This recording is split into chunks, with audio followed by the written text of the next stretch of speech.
Assalamualaikum warahmatullahi wabarakatuh. Kembali bersama saya Endang Pujumintasari, calon guru penggerak angkatan 10. Saat ini saya tidak sendiri, saya ditemani oleh rekan kerja saya yaitu Bapak Ade Kurniawan. Beliau adalah guru bahasa Indonesia di SMA Taman Maja 1 Jakarta. Assalamualaikum Pak Ade. Waalaikumsalam warahmatullahi wabarakatuh, Bu Endang. Bagaimana kabarnya Pak Ade? Alhamdulillah baik-baik aja, Bu Endang. Alhamdulillah baik ya. Hari ini kita akan adakan percakapan praobservasi ya Pak ya. Sebelum nanti saya akan mengamati proses pembelajaran yang Bapak lakukan di dalam kelas Bapak nanti ya, atau sebelum saya melakukan proses supervisi kelas. Adapun tujuan melakukan supervisi adalah untuk mengetahui dan mengevaluasi jalannya proses pembelajaran yang Bapak lakukan di dalam kelas nanti. Ya, dan mengapa kita saat ini melakukan percakapan praobservasi?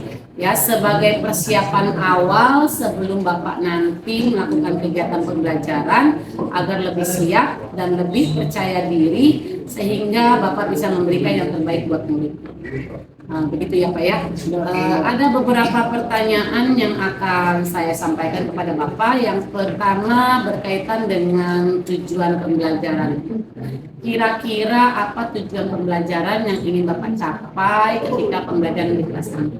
Untuk pembelajaran nanti berada di teks prosa dengan tujuan pembelajaran peserta didik dapat membaca dan menafsirkan, mengevaluasi dan juga menganalisis teks prosa yang dibaca dan berbagai sumber. Oke, jadi baik ya Pak ya. Tujuan pembelajaran yang ingin Bapak capai ya, murid atau peserta didik bisa membaca, memeriksa, menganalisis dan mengevaluasi beragam jenis teks prosa ya Pak. Ya betul, Miss Endang. Nah, bagaimana dengan area pengembangan yang ingin Bapak capai? Ya, apa yang ingin Bapak lakukan ketika observasi nanti? Area pengembangannya ada di bidang pengetahuan dan keterampilan, di mana anak didik harus mengetahui bahan bacaan yang dibaca dan juga keterampilan menganalisis unsur implisit di dalam novel tersebut. Baik ya Pak ya. Jadi area pengembangan yang ingin Bapak capai di aspek pengetahuan dan keterampilan. Jadi siswa itu bisa menganalisis ya beragam jenis teks prosa yang diberikan oleh Bapak. Saya ingin mendengar satu lagi. Bagaimana rancangan pembelajaran yang akan Bapak terapkan di dalam kelas ya. Mungkin dari segi strategi pembelajarannya, model pembelajaran ataupun metode pembelajaran yang akan Bapak lakukan nanti. Dari strategi yang saya gunakan yaitu pembelajaran berbasis diferensiasi sesuai dengan kesiapan belajar peserta didik dengan model pembelajaran project-based learning. Untuk metode saya menggunakan metode diskusi kelompok, tanya jawab dan fokus group diskusi. Ya, jadi Bapak menggunakan strategi pembelajaran berdiferensiasi ya, diintegrasikan dengan pembelajaran apa? Kompetensi sosial emosional. Iya, jadi ada sosial emosionalnya ya Pak ya. Oke, kemudian metodenya menggunakan tadi metode diskusi kelompok ya Pak ya. Model pembelajarannya project based learning. Betul. Oke. Nah, untuk media pembelajaran, kira-kira apa yang akan Bapak gunakan media pembelajaran nanti di dalam kelas? Media pembelajaran yang saya gunakan tentunya beragam, mulai dari teks, prosa, novel, hikayat dalam bercetak ataupun dalam bentuk digital. Oke, jadi modelnya, medianya nanti beragam Pak ya. Nah, untuk kesepakatan waktunya, kira-kira kapan Bapak akan melakukan pembelajaran tersebut, di hari apa, di kelas berapa, dan pada jam berapa? Saya ada di hari Jumat dan ketiga di kelas 11.5 mata pelajaran bahasa Indonesia Taman. Oke, berarti kita bertemu lagi nanti di hari Jumat ya Pak ya, jam 3 di kelas 11.5. Saya akan melakukan supervisi kelas. Ya, saya akan mencatat hal-hal yang terjadi di kelas Bapak nanti ketika observasi. Baik, Bu Indra. Nanti setelah Bapak melakukan kegiatan observasi dan pembelajaran di dalam kelas, kita akan mengadakan percakapan yang terakhir ya Pak ya, yaitu percakapan pasca observasi. Baik, Ibu. Sebelum kita akhiri, kira-kira apa nih yang Bapak dapatkan dari percakapan kita hari ini? Saya mendapatkan gambaran media dan metode apa yang saya gunakan tentunya harus saya matangkan sebelum hari itu tiba. Oke, terima kasih banyak Bapak atas waktunya dan sudah bersedia berbincang-bincang. Ya, sampai bertemu nanti di observasi kelas. Sama-sama Ibu yang sampai jumpa. Salam. Salam dan bahagia. Assalamualaikum warahmatullahi wabarakatuh.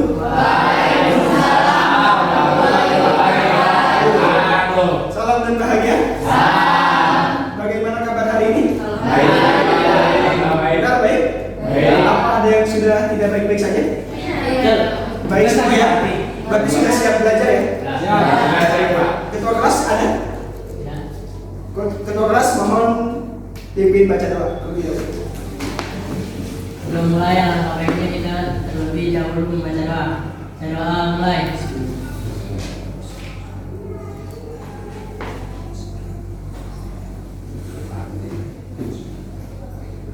Doa selesai. Memberi salam.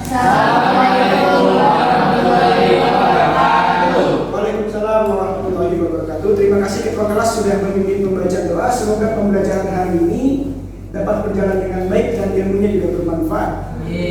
Sebelum mulai ke materi, saya izin presensi dulu ya, membaca kehadiran supaya saya tahu siapa yang hadir, siapa yang tidak hadir.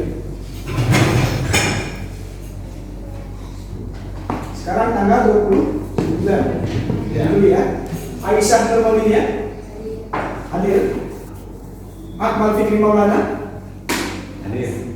Anissa Yunia, Arun Meisya Nurul, Ashifa Dea Aurelia, Bilkis Nur Azhara, Gea Mahari Fairunisa. Beberapa anak ada yang ikut nonton teater hari ini ya? Ada Pak. Di mana? Ada yang tahu? Tanah Abang. Oke, sudah saya presensi. Jadi sebelum mulai pembelajaran saya akan bertanya terlebih dahulu. Kira-kira tahu nggak materinya apa hari ini? Tahu Pak. Nggak tahu? Apa yang Anda pegang di tangan? Ada yang tahu apa itu novel? Satu-satu. Jangan rame-rame, saya sendiri. Ya, apa Kaila? Iya, menurut Kaila novel adalah buku cerita fiksi dan non fiksi. Ada lain yang berpendapat? Silakan yang mau berpendapat tentang novel itu apa? Tidak ada.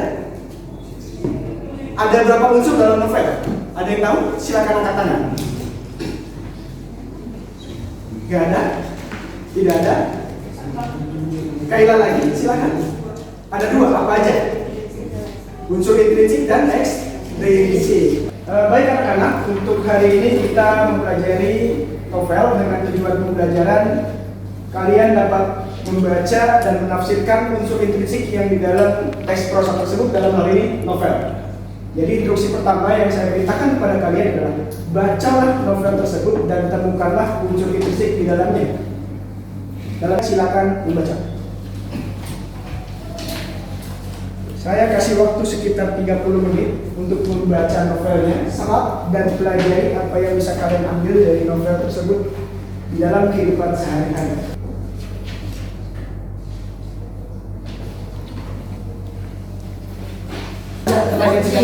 Tadi jangan cuma tanya gini.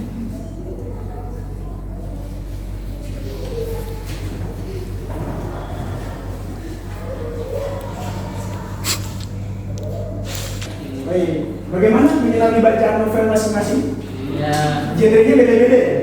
Ada yang romance, ada yang horor, ada yang komedi, ada yang apa lagi? Absurd. Ada yang fantasi dan lain sebagainya. Oke, sekarang saya minta salah satu orang untuk maju ke depan menceritakan kisah yang ada dalam novel tersebut menurut unsur intrinsik. Ada yang ingat unsur intrinsik itu ada berapa? Dimulai dari apa? Tema. Berarti yang pertama adalah tema.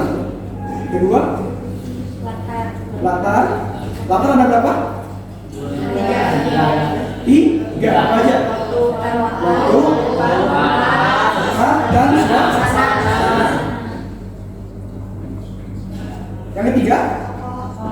Tokoh. 4. Penokohan. Apa bedanya? Saka saja, coba Saka. Kaila lagi yang lain mencoba ya dia. Alfia. Apa bedanya? Pemeran, kalau penokohan?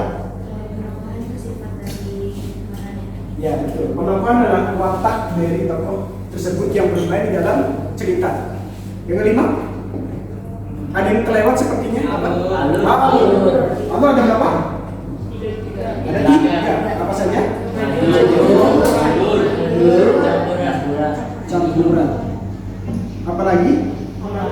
Mana? Oke. Sudut pandang. Apa lagi? Gaya apa? Banyak ya? Banyak apa sedikit? Banyak.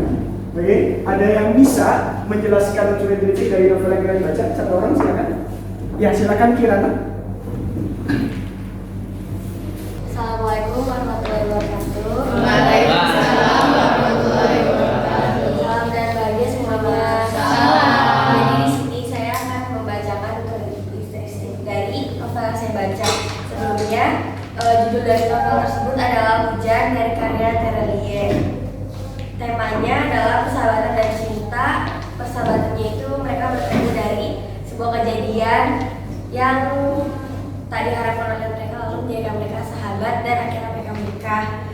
Latar waktunya itu ada di 2042. Contoh kutipannya 21 Mei 2042. Elijah berkata takzim, itu hari yang tidak bisa kita lupakan. Dan latar yang kedua adalah latar tempat dengan contoh kutipan Lail segera berdiri, rasa senang seperti menghimpit dadanya. Dia berlari kecil di lorong kursi, tiba di bagian depan bus. Latar ketiganya adalah latar suasana, yaitu pagi hari. Contoh kutipannya, Lail menengok jam di atas meja, mengeluh sudah pukul 9 pagi. Dan selanjutnya ada penokohan, yaitu esok sebagai Soke Bahtera, ada Lail, ada Ibu Esok, Bapak dan Ibu Wali Kota, Elijah, Maryam, Ibu Suri, dan Claudia. Penokohannya salah satunya adalah Lail. Lail memiliki jiwa sosial yang tinggi, seperti contoh, kalian sungguh membuatku bangga sejak organisasi relawan didirikan. Jarang sekali anak-anak usia di bawah 18 tahun lulus seleksi. Terima kasih. Salam dan bahagia. Terima kasih Kirana sudah mempresentasikan hasil bacaan. Judul apa tadi? Hujan karya Terelie. Ingat nggak tadi judulnya apa? Iya. Karya? Oke, sekarang saya meminta kalian untuk menanggapi apa yang disampaikan Kirana tadi. Siapa yang ingin menanggapi? Silakan Teguh. Apa yang ingin ditanggapi dari Teguh Zarel Gendra? Apa makna dari novel Hujan? Jadi meskipun kita ditemukan dari hal yang tidak kita inginkan, tapi seenggaknya kita mendapatkan pelajaran dari hal itu. Jadi kita bisa mempelajari sesuatu melalui novel ya? Terlebih dari Tere. Tere itu sastrawan yang terkenal di era sastrawani. Oke, yang kedua tadi Teguh sudah bertanya. Ada yang ingin menanggapi lagi? Silakan Bilkis. Apa inspirasi kamu setelah membaca novel tersebut? Dan kan kadang kita juga punya inspirasi setelah membaca novel. Bagaimana pendapat kamu tentang novel? Terima kasih. Jadi novel ini sangat menginspirasi saya tentang persahabatan saya dengan teman-teman saya. Terelie menurut saya sangat pas untuk mengupas cerita tersebut, dan itu sangat menginspirasi bagi saya. Terima kasih. Terima kasih Bilkis dan Teguh. Ada lagi yang mungkin yang bertanya dulu. Terima kasih Kirana yang sudah mempresentasikan hasil bacaan novelnya ya. Dari pembelajaran kita hari ini kita dapat mempelajari novel dari segi unsur intrinsik. Berarti pekan depan kita akan mempelajari novel atau teks prosa melalui unsur ekstrinsiknya. Tentunya dalam pembelajaran novel banyak sekali pembelajaran yang dapat kita ambil ya, mulai dari sisi kehidupan, sisi nilai budaya, nilai kehidupan, nilai bagaimana cara kita bertutur kata, dan tentunya kita bisa mengapresiasi karya sastra orang Baik, karena sejatinya karya sastra itu harus diapresiasi. Saya ingat, saya juga membaca novel karyanya Habibur Rahman El-Shirazi dengan judul Dalam Mihrab Cinta. Ada satu pesan yang cukup harus saya sampaikan. Di sini disampaikan bahwa kebijakan tertinggi adalah ketika kita rendah hati. Jadi rendah hatilah ketika kalian membaca novel dan serapat ilmunya. Begitu ya? Oke, sampai sini ada yang ingin ditanyakan sebelum pembelajaran kami tutup? Cukup? Cukup. Oke, terima kasih pembelajaran hari ini. Semoga bermanfaat dan ilmunya bisa kalian bawa sampai dewasa nanti. Ya, sekian pembelajaran bahasa Indonesia tingkat lanjut hari ini. Saya pamit undur diri. Assalamualaikum warahmatullahi wabarakatuh.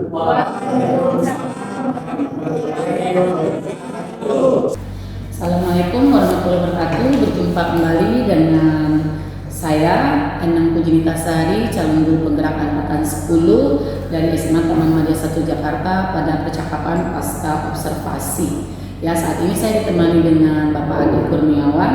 Assalamualaikum Pak Ade. Bagaimana kabarnya hari ini? Alhamdulillah baik ya Pak ya. Pada percakapan observasi ini saya akan memberikan banyak pertanyaan ya sama Bapak terkait dengan jalannya observasi kelas yang sudah Bapak lakukan, dengan tujuan untuk mengevaluasi sejauh mana proses pembelajaran yang Bapak lakukan.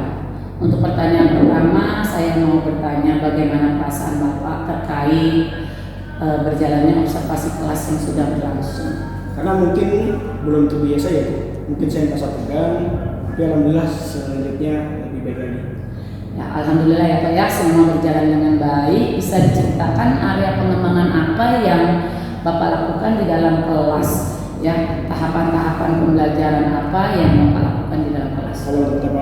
Kalau untuk tahapan mungkin awalnya saya membuat perangkat ajar berupa modul. Untuk area pengembangan ada di pengetahuan dan keterampilan. Untuk pengetahuan, siswa mengetahui jenis-jenis teks prosa apa saja yang bisa dibaca. Sedangkan keterampilannya adalah siswa dapat menganalisis unsur intrinsik dan menafsirkannya dalam bentuk teks tertulis. Baik Pak, jadi area pengembangannya di bagian pengetahuan dan keterampilan. Nah, menurut Bapak, area pengembangan yang sudah Bapak sampaikan tadi berhasil dilakukan di dalam kelas atau tidak?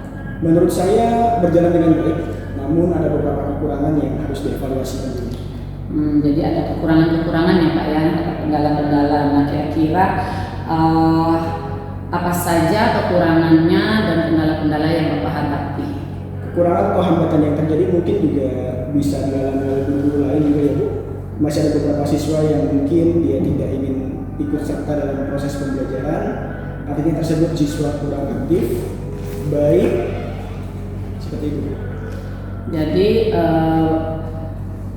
Bapak menemukan ada beberapa siswa yang kurang aktif terlibat dalam kegiatan pembelajaran ya Pak ya? Iya, betul. Nah, kira-kira mengapa hal tersebut bisa terjadi? Kenapa siswa tersebut kurang aktif? Kenapa siswa tersebut tidak terlibat aktif dalam kegiatan pembelajaran? Mungkin ketika kegiatan mereka kurang percaya diri untuk tampil di depan kelas dan bertanya. Saya juga menggunakan pendekatan sesuai dengan minat anak. Saya juga memberikan novel sesuai dengan minat mereka seperti genre yang berbeda, ada genre horor, fiksi, komedi atau romance. Mereka membaca dengan menganalisis unsur intrinsik pada novel tersebut yang dibaca, kemudian dipresentasikan dan diberikan tanggapan oleh teman-temannya yang ada di kelas. Mereka membaca novel dengan ada anak yang membaca novel dengan beberapa macam gaya belajar. Ada yang dengan membaca dan mencatat hal-hal penting yang ada dalam novel, ada yang membaca dengan bersuara sehingga mereka nyaman dalam belajar. Saya menyesuaikan dengan kenyamanan mereka dalam proses belajar. Mungkin saya melakukan pertanyaan kepada anak tersebut agar dapat menyesuaikan dengan kegiatan belajar dalam kelas. Oke, baik ya Pak ya. Jadi itu rencana yang akan Bapak lakukan pada saat nanti ya dalam proses pembelajaran ke depan. Jadi Bapak akan melaksanakan proses pembelajaran yang menyesuaikan dengan kenyamanan siswa ya Pak ya. Nah, menggunakan gaya belajar mereka masing-masing. Ada yang mencatat hal-hal penting di dalam novel atau dengan bersuara seperti itu ya. Jadi gaya belajar auditori, kemudian visual dan kinestetik seperti itu ya Pak ya. Iya, betul. Nah, mudah-mudahan apa yang Bapak rencanakan bisa direalisasikan ya ke depannya dan Bapak bisa memberikan proses pembelajaran yang lebih baik lagi dari hari kemarin ya, dan kemudian bisa memberikan yang terbaik buat siswa ya Pak ya. Saya tunggu ya Pak ya cerita-ceritanya, apakah rencana tersebut bisa realisasi atau tidak.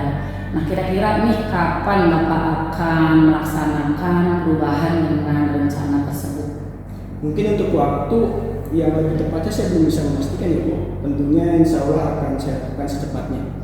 Oke, berarti mungkin di pertemuan berikut Bapak akan menceritakan tentang rencana yang Bapak laksanakan pada proses pembelajaran di pertemuan berikutnya ya Pak ya. Iya Ibu. Nah, saya harap apa yang Bapak rencanakan bisa direalisasikan sehingga proses pembelajaran mata pelajaran Bapak bisa menyenangkan untuk anak didik ya Pak ya. Amin Ibu. Ya, terima kasih Bapak ya. Sama-sama Ibu. Assalamualaikum warahmatullahi wabarakatuh. Waalaikumsalam.